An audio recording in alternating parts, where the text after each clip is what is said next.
51% लढाई आम्हाला जिंकायची आहे।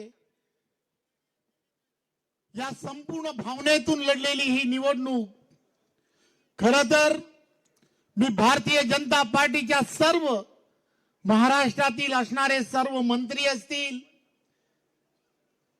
सर्व कार्यकर्ते, पदाधिकारी, बूथवरचा सर्व कार्यकर्ता आणि पदाधिकारी यांनी ही बूथवरती लढलेली निवडणूक आहे।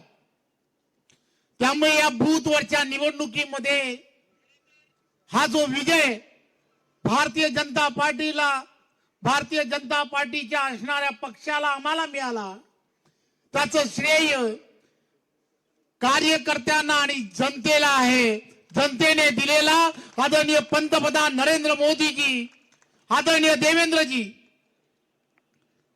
24 तासापैकी 18 तास पंतप्रधान नरेंद्र मोदीजी असतील, देवेंद्रजी असतील, महायुतीचे सर्व नेते असतील, हे सर्वजण वेळ देतात, जनतेसाठी वेळ देतात।